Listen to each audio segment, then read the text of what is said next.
En este momento vamos a continuar con nuestra exposición.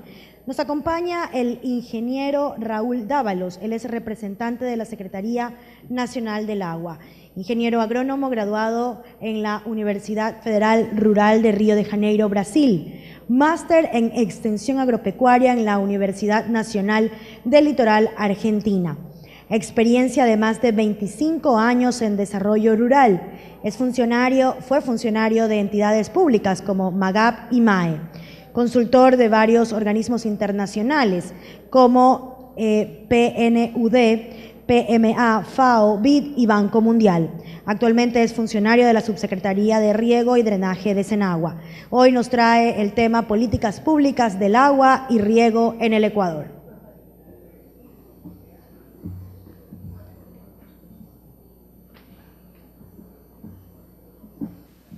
Muchas gracias, buenas tardes. Por favor, a los caballeros de atrás, si se podrían sentar, serían tan amables. Vamos a comenzar.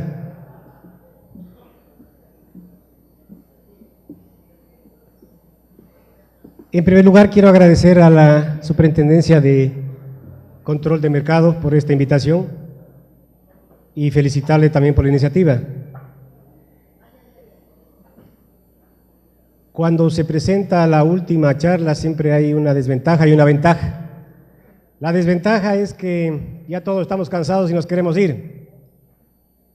Y la ventaja es que, bueno, para mí yo creo que como es la última charla es lo único que les va a quedar a ustedes. Las anteriores charlas ya se han de haber olvidado. Entonces esa es la ventaja del expositor. Gracias nuevamente. Yo quiero en honor al tiempo y para mitigar, si se quiere, la desventaja, tratar de ser lo más concreto y lo más rápido posible para que podamos entrar en el trabajo de las mesas. La Secretaría del Agua, como ustedes conocen, es una entidad pública encargada de todo lo que tiene que ver con el riego. En el tema de hoy, al ser un congreso agropecuario, me voy a regir básicamente al tema de riego. Vamos a hablar algún otro tema, pero mi presentación va a estar vinculada más al tema de riego. Rápidamente vamos a ver algo sobre la política pública del agua. Muy rápidamente sobre el marco institucional, algo sobre la nueva ley que ustedes saben está expedida del año pasado y tenemos el reglamento fresquito, si se quiere, de hace unos 5 o 6 días atrás. Muy rápidamente algo sobre un tema que ustedes vieron en la mañana y que el ingeniero Jorge Jurado lo hizo bastante bien desde Alemania. Finalmente terminaremos hablando rápidamente sobre el Plan Nacional de Riego y Drenaje, algunos desafíos y algunas cosas que estamos haciendo como Senagua. Yo he querido hablar o iniciar con esta presentación porque es importante que ustedes conocen de dónde salen las políticas públicas. Hay 4 grandes políticas que maneja la Senagua, es decir, 4 políticas que rigen el accionar de todo lo que es la Senagua y que tiene que ver básicamente con lo que ustedes ven aquí. No vamos a repetir, este es el ciclo integral del agua, donde hay unos ecosistemas generadores de agua, hay unas fuentes de agua, hay gente que utiliza esa agua, varios usos, para consumo humano, para riego, para uso energético, para uso industrial. Una vez que se usa o pasa esa parte del ciclo, pues esa agua debería ser tratada, como ustedes ven, y descargada de una manera lógica a través de un sistema de tratamiento, y eso nuevamente vuelve a la naturaleza y nuevamente a los ecosistemas. Ese básicamente es el ciclo del agua, no vamos a redundar en esto, pero básicamente sobre este ciclo es que nosotros trabajamos. La primera política y la segunda política tienen mucho que ver con la oferta y la demanda. Entonces, obviamente, la primera política que maneja la Senagua es recuperar, proteger y conservar las fuentes de agua. Tiene que ver con los ecosistemas generadores, los páramos principalmente que capturan el recurso hídrico. Entonces, la primera política de la Senagua tiene que ver con oferta. La segunda, obviamente, con la demanda de quién gestiona esos usos. Es decir, si una vez que tenemos el agua que viene de los páramos y viene de los ecosistemas naturales, necesitamos garantizar el acceso progresivo a esa agua. Y, como ustedes veían, varios usos. Para eso nosotros tenemos la tercera política que habla del fortalecimiento institucional. Sin instituciones fortalecidas, sin una Senagua fuerte, sin un MAGAP fuerte, sin un MAE fuerte, difícilmente podemos hacer política pública. Entonces la tercera política, política sectorial del agua, tiene que ver con fortalecer a nuestras instituciones. Y finalmente la cuarta política tiene mucho que ver ya con la cuestión de eficiencia. Entonces promover un uso y aprovechamiento eficiente de ese recurso, que es sostenible, ¿no? Si no hay, estas 4 políticas son el marco referencial, si se quiere, de lo que estamos haciendo y lo que vamos a ver rápidamente de aquí en adelante. Una vez que gestionamos los ecosistemas política 1 y una vez que gestionamos los usos política 2, pues podemos hablar realmente de una gestión integrada e integral de recurso hídrico. Ustedes conocen ya el marco institucional. Básicamente la parte de arriba es la institución, se llama la CENAGUA, donde planificamos, donde damos las autorizaciones de uso y cálculo de tarifas y donde se ejecutan los megaproyectos. Entonces, lo que es regulación, lo que es control, perdón, lo que es planificación, lo que es políticas está en la parte de arriba, es la rectoría, formulación, ejecución y elaboración de políticas, ¿no? Esto si juntamos, como está aquí el decreto 05, nos da una pauta de trabajar en el sector agropecuario. El 05 no es nada más que la transferencia que se hizo de las responsabilidades que tenía el MIDUBI en el tema de agua potable y del MAGAP en el tema de riego. Estas capacidades o estas atribuciones las tenía el MAGAP antes y las tenía el MIDUBI. Respectivamente, ahora la tenemos la CENAGUA como entidad pública, ¿no? En la parte de abajo, la parte ya de la gestión, tenemos a la nueva entidad EPA, Empresa Pública del Agua, que hace gestión. Ustedes van a ver rápidamente de qué se trata, y la ARCA, Agencia de Regulación y Control del Agua, que es la que se encarga obviamente de lo que es regulación y control. No le hemos querido dejar de lado en este marco institucional a los GATS. Ustedes conocen que la delegación o la competencia del riego a nivel de local está en las prefecturas, en los GATS provinciales. Entonces, obviamente, los GATS van a tener la rectoría y la planificación a nivel local. Siempre enfocados, enmarcados dentro de este marco institucional y dentro de esta política pública nacional. Una vez que hemos visto rápidamente, aquí vemos las tres grandes, si se quiere, entidades o la desmembración que se realizó como CENAGUA. Seguimos ejerciendo la política como CENAGUA propiamente dicha. Tenemos esa principal atribución, que es ejercer la rectoría y ejecutar las políticas públicas relativas a la gestión integral e integrada de recursos hídricos. Elaborar, obviamente, el Plan Nacional de Recursos Hídricos y los planes de gestión de cuenca o microcuenca. Eso le corresponde a la CENAGUA. Al ARCA, como ustedes pueden ver ahí, dice la principal atribución es dictar, establecer y controlar el cumplimiento de las normas técnicas que las dicta la CENAGUA y parámetros para regular el nivel técnico de gestión del agua. Otra gran atribución, si se quiere, y de la cual nosotros ya tenemos muchas demandas actualmente con la cuestión del reglamento, es la de certificar la disponibilidad de agua. Cada vez que ahora necesitemos una autorización de agua, el ARCA será o la ARCA será la que dé esa certificación de disponibilidad de agua. Antes de iniciar cualquier trámite, ellos nos tendrán que decir si es que hay o no hay disponibilidad de agua antes de nosotros proceder con una autorización o negativa, ¿no? Otra actividad, otra atribución que tiene el ARCA es regular y controlar la aplicación de los criterios técnicos y actuariales para la fijación de las tarifas para los usos de aprovechamiento productivo del agua. Es decir, el ARCA genera una serie de políticas tarifarias y obviamente son los organismos locales, juntas de riego, GATS, que prestan los servicios, son los que fijan la tarifa. Nosotros no fijamos las tarifas.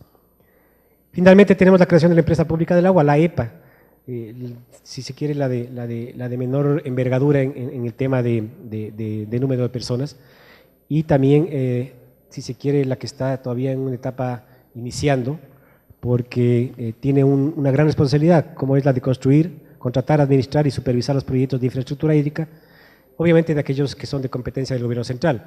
Aquellos que son de competencia de las prefecturas, pues el ARCA no tiene nada que hacer, la EPA no tiene nada que hacer. Y en la segunda, la segunda por lo menos de las atribuciones que tiene la EPA es asesorar y asistir técnica y comercialmente a los prestadores de servicios públicos y comunitarios del agua. Llámese juntas de riego, llámese prefecturas, ¿no? Rápidamente pasamos a ver el concepto general de lo que dice la ley. No voy a entrar en detalles de la ley, pero sí dos o tres cosas importantes que ustedes deben conocer. La Ley Orgánica de Recursos Hídricos, expedida del 2014, habla de un Sistema Nacional Estratégico del Agua, en donde están esas 5 entidades, si se quiere, o actores sociales. Obviamente la autoridad única como rectora del sistema, aparece la ARCA, aparecen los GATS, como no podía ser de otra manera, en este caso GATS provinciales y GATS cantonales, aparecen los consejos de cuenca, que vamos a hablar muy rápidamente, y lo que ustedes deben haber escuchado ya, el Consejo Intercultural y Cultural del Agua, Plurinacional del Agua, ¿no? En este tema es importante que ustedes sepan, la Subsecretaría de Articulación de nuestra entidad ha iniciado un proceso de conformación de consejos de cuenca.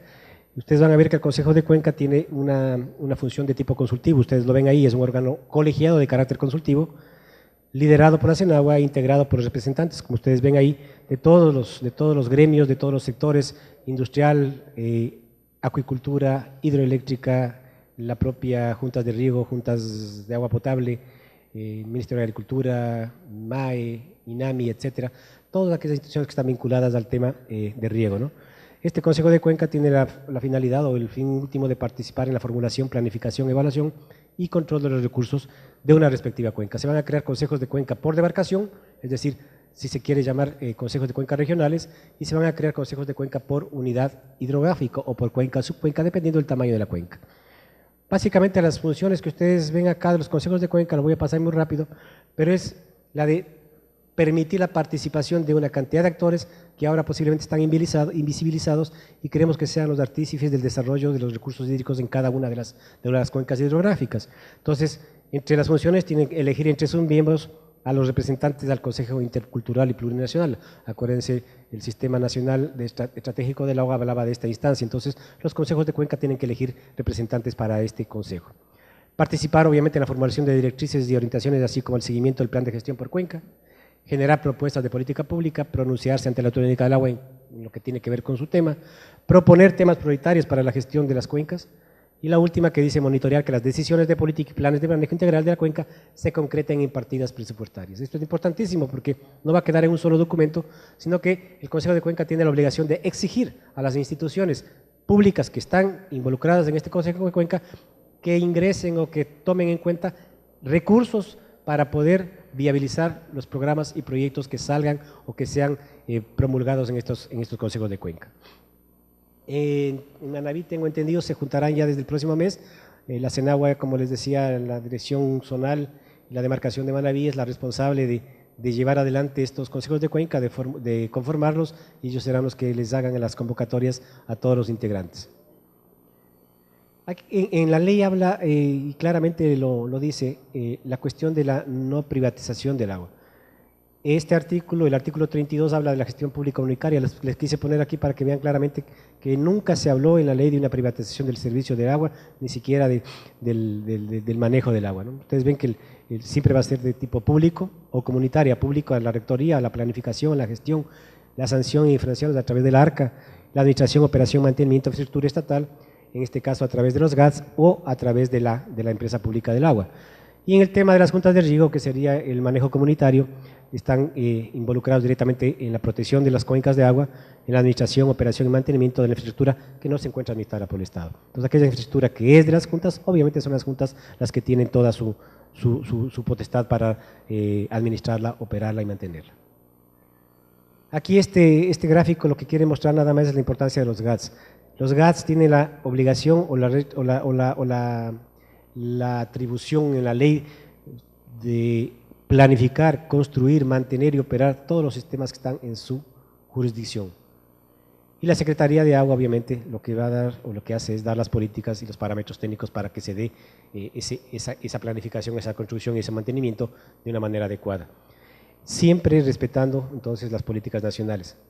Aquellos proyectos que son de interés nacional y aquellos proyectos que son biprovinciales, la CENAGUA es la encargada de administrarlos y de seguirlos manejando, hasta que en el futuro, si es que hay la necesidad y el requerimiento de las provincias involucradas, ellos pueden conformar una mancomunidad para administrar los sistemas. Mientras no sea así, obviamente estos proyectos serán o continuarán siendo administrados por el Estado a través de la empresa pública del agua. Terminando con la ley habla de una disposición transitoria número 4, o la cuarta.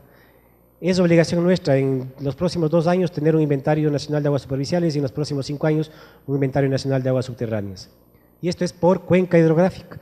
Entonces, tanto la CENAGUA como los GATS y los usuarios y organizaciones tenemos ese compromiso de lograr este cumplimiento de esta transitoria.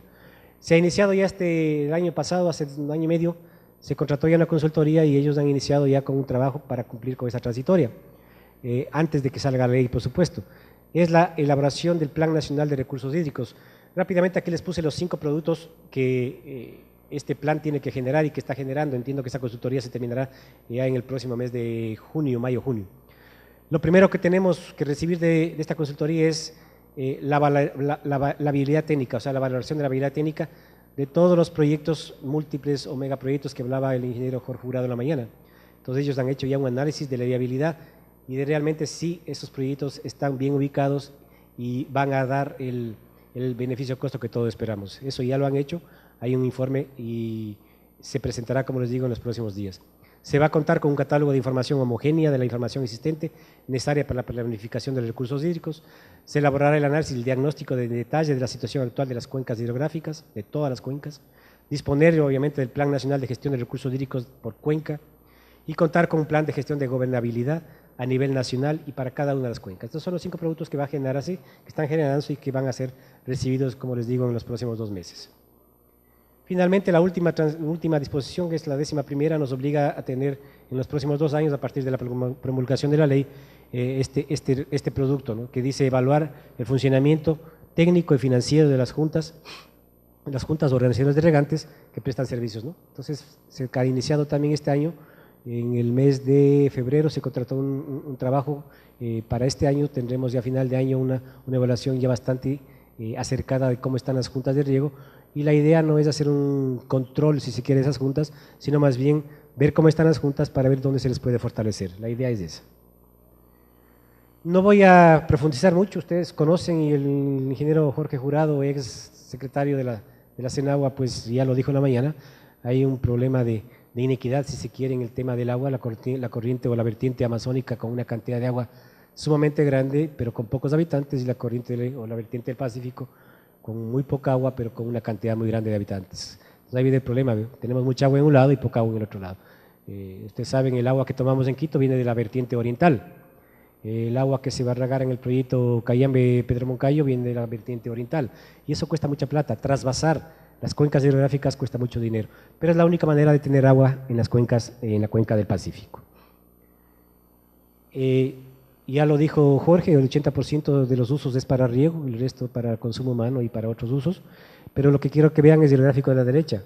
En el gráfico de la derecha lo que vemos rápidamente es que tenemos aproximadamente 6,5 millones de hectáreas agrícolas o potencialmente agrícolas en el Ecuador, de los cuales, según la FAO hizo un estudio a través de un sistema Aquastad, y ellos determinaron que de esos 6 millones, la mitad posiblemente tengamos potencial para regar. De lo que se conoce y de las últimas investigaciones que hemos hecho, aproximadamente tenemos infraestructura agrícola bajo riego en 1,5 millones de esas hectáreas, y realmente lo que se está regando, lo que nos preocupa mucho es 940,000 hectáreas, ¿no? Entonces hay una brecha bastante grande entre lo que se ha construido y lo que se está regando realmente. La brecha, estamos hablando de 500, 600,000 hectáreas. Ese es el reto que nosotros tenemos como país para, primero, utilizar bien esos sistemas que han sido construidos hace más de 20, 30 años en algunos casos. Rápidamente, esto quería hacerles ver que se hizo un diagnóstico de esos sistemas, de todos los sistemas públicos de riego, y se nota que hay un 22, 28, 30% de los sistemas que están en mal estado, y en regular estado, que tiende más a ser mal estado. Entonces, gran parte de la infraestructura hidráulica de los proyectos públicos están deteriorados. ¿Cuáles son los desafíos? Los desafíos que tenemos son cumplir con 5 políticas, 5 objetivos grandes que se ha plasmado en un documento que se llama Plan Nacional de Riego y Drenaje, que lo hemos heredado del MAGAP, que fue el anterior dueño de la competencia. Lo hemos mejorado, lo hemos adaptado, es un documento muy bien hecho, y lo que habla básicamente son de 5 objetivos. El primero, obviamente, el de ampliar la cobertura. Tenemos que ampliar esa cobertura. Ustedes vieron hace un instante que existe una brecha muy grande, son 500,000 hectáreas en potencial, y si hablamos de sistemas públicos, los sistemas públicos se habla que tenemos 260,000 hectáreas bajo riego, bajo infraestructura construida, y solo se están regando unas 160,000 hectáreas. Es decir, solo en los sistemas públicos, de los 76 sistemas públicos, tenemos unas 100,000 hectáreas que podemos incrementar con este objetivo. Entonces, el objetivo habla de ampliar la cobertura, pero también tiene varias políticas, las 4 políticas que ustedes ven ahí. Obviamente, ampliar la cobertura de los sistemas de riego de aquellos sistemas que ya existen. El siguiente tiene que ver con elevar el nivel de productividad. Ahí entra mucho nuestro colega MAGAM, nuestro aliado el MAGAM, que tiene que ayudarnos con esta segunda política. Ampliar el área regada es la tercera, con criterios de sostenibilidad económica, y obviamente una que estaba faltando, que era la de ampliar las zonas de drenaje. Esto no se tomaba en cuenta al inicio porque solo se hablaba de riego. Ahora hemos comenzado a hablar de drenaje también. Vemos que hay muchos problemas con zonas halagadas, con zonas inundadas, que podrían ser incorporadas al sector agropecuario. Son las 4 políticas que tienen que ver con ampliar la cobertura y mejorar la eficiencia. El segundo objetivo tiene que ver con fortalecer a los regantes. Entonces se quiere formar capacidades locales en las juntas de riego, pero no solo capacidades en cuanto a capacitación informal, sino también a capacitación formal. Se está hablando de generar una oferta de capacitación en tecnologías de riego, por ejemplo. Se adelantan ya las gestiones para que una de las universidades cree una carrera que se va a llamar Tecnología de Riego y Drenaje, o Tecnólogo de Riego y Drenaje, va a ser el título que va a entregar. Aproximadamente son 2 años y medio, 3 años, que lo está armando ya el CNC, el Consejo Nacional de Competencias, con el CNCIT. Entonces, a eso se refiere con esta política. Queremos fortalecer a las juntas delegantes, pero ya que ellos tengan sus propios técnicos, que no necesiten contratar gente de afuera, sino que sean los propios técnicos de las comunidades, de las localidades, que accedan a estos programas de capacitación. Con esto nosotros logramos empoderar a las organizaciones de sus sistemas de riego. Ellos todavía piensan que el sistema de riego es del INERI, o hablan del ex-CNRH, o hablan del proyecto de la CENAGUA. El proyecto es de ellos, y eso es importante que los productores sepan que los proyectos que se construyen son de ellos, y la manera que ellos entiendan eso van a ayudar y van a colaborar, si se quiere, para que no se deterioren. Y la última política tiene que ver con lo que habíamos hablado hace un rato, que es la impulsar la conformación de consejos de cuenca, ¿no?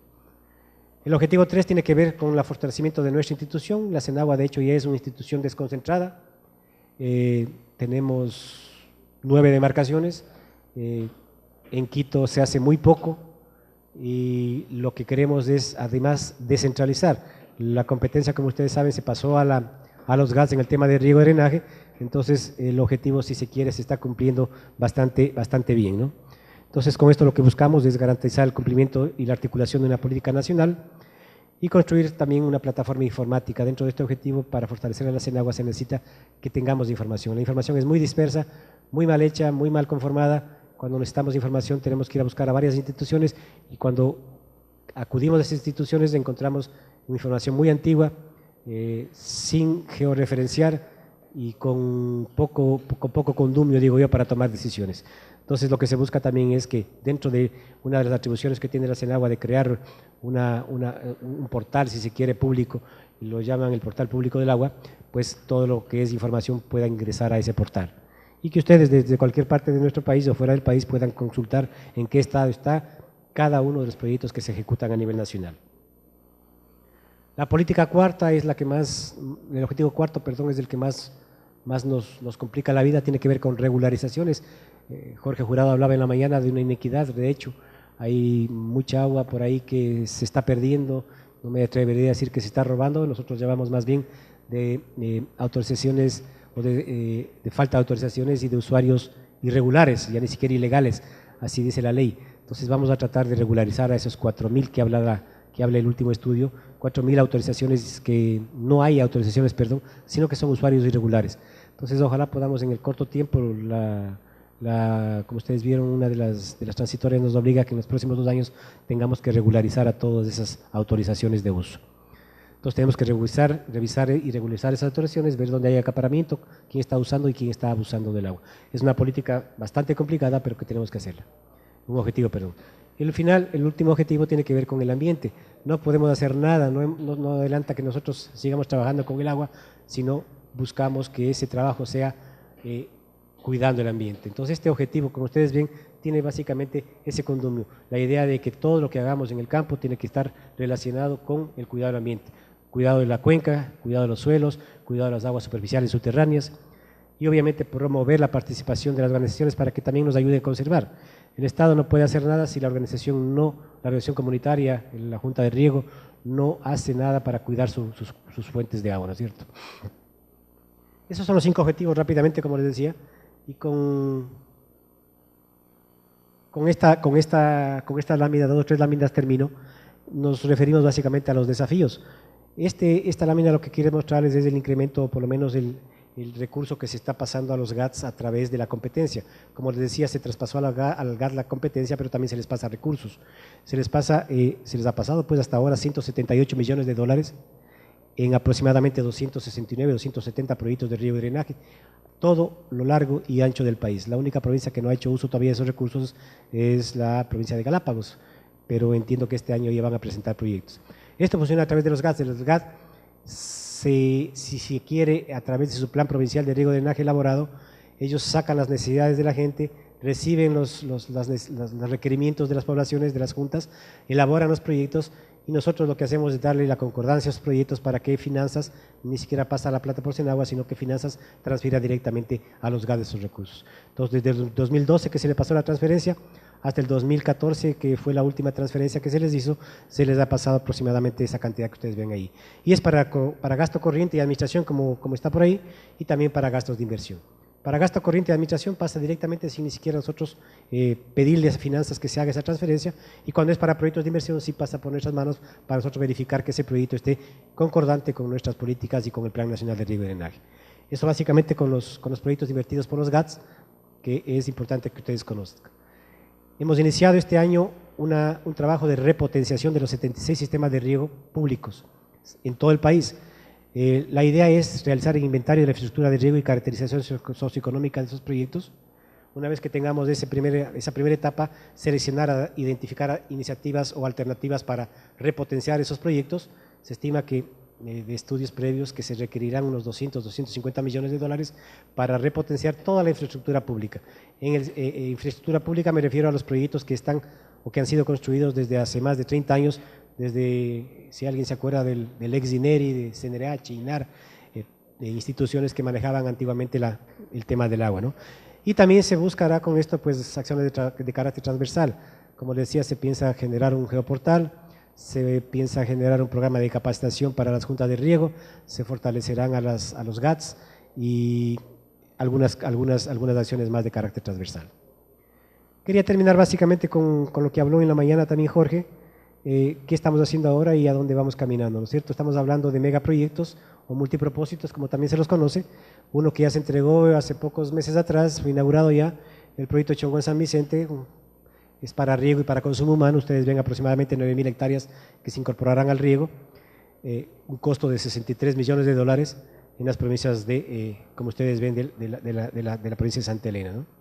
El segundo es el trasvase Daule-Vinces, el famoso Daubin, es únicamente para riego. Ustedes ven 178.000 habitantes beneficiarios, son 170.000, algunos hablan de 200.000, pero hemos sido un poco cautos en esto, son aproximadamente 170.000 hectáreas que se incorporarán al sistema productivo, a un costo de 242 millones de dólares, y ustedes ven en dos provincias importantes como es Los Ríos y Guayas.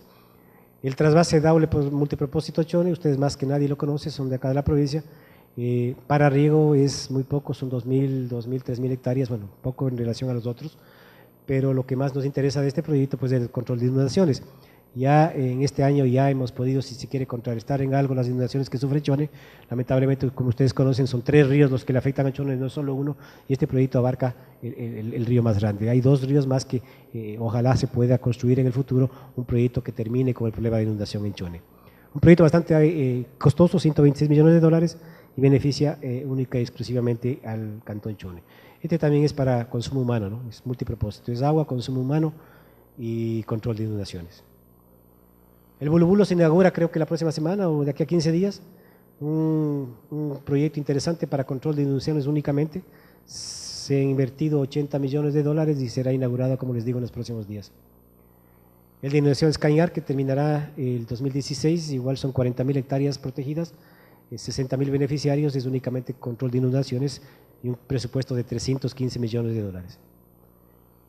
Y el último, que es el de inundaciones, control de inundaciones Naranjal, la provincia de Guayas, asimismo, 169 millones de dólares, 44.000 hectáreas protegidas, un número interesante de beneficiarios, o por lo menos de personas protegidas, que son 80.000, ¿no?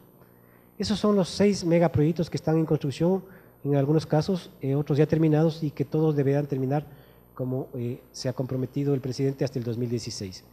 Aparte de eso, y para terminar, tenemos estos 13 estudios. En la mañana hablaba algo Jorge también de Pacalori, uno de esos está aquí. Son 13 estudios que están contratados, ya con muchos de ellos están terminando. El de Puma, por ejemplo, está terminado, Pacalori igual, donde se ha invertido asimismo una ingente cantidad de recursos, son 54 millones de dólares solo en estudios.